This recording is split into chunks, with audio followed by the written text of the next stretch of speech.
ज्या कपल्स आता एज झालेला आहे लाईक 40-50 या एजमध्ये आहात दोघं जण, त्यांनी बऱ्यापैकी पैसे कमवलेले आहे, तरी पण अर्ली रिटायरमेंटचं प्लॅनिंग त्यांच्याकडनं होत नाहीये. आणि अर्ली रिटायरमेंट जरी करायचं ठरलं तर ते कसं करता येईल सर? तुम्ही एकदा 35-40 क्रॉस केली की unfortunately there is no such thing called as early retirement because you are miss the bus. So if you want to retire early, typically 45-50s किंवा अगदी एक्सटेंडेड लाईक 50+ मध्ये तुम्हाला रिटायर व्हायचं असेल तर you have to plan it when you are starting your job or your income.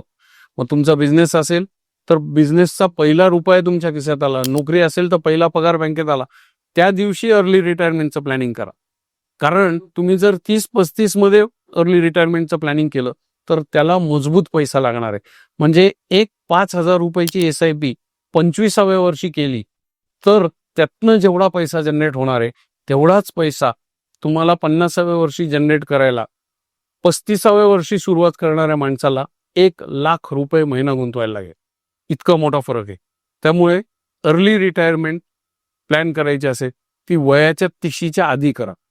नुसतंच retirement हा event नाहीये, त्याच्यानंतर तुम्हाला क्वालिटी ऑफ लाईफ पण जगायची, तुम्हाला हाऊसमौज करायची, जग फिरायचंय, जे काय असेल त्याच्यासाठी जास्त पैसे लागणार आहेत, मोठा पैसा लागणेवाला आहे. आणि त्याची सोय करण्यासाठी तुमच्याकडे सगळ्यात मोठं शस्त्र काय? वेळ.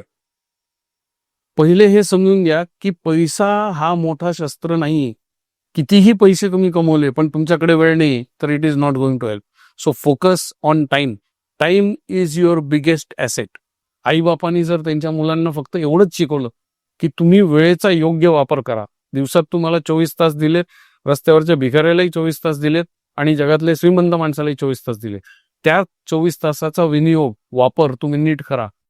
हे जर बाळकडू जरी मिळालं तर आय थिंक प्रत्येकाची लाईफ फ्लरिश होऊ शकते आणि प्रत्येकाला एक चांगलं फायनान्शियली आर्थिकदृष्ट्या समृद्ध आयुष्य जगता येऊ शकतं. So it's a game of time rather than money.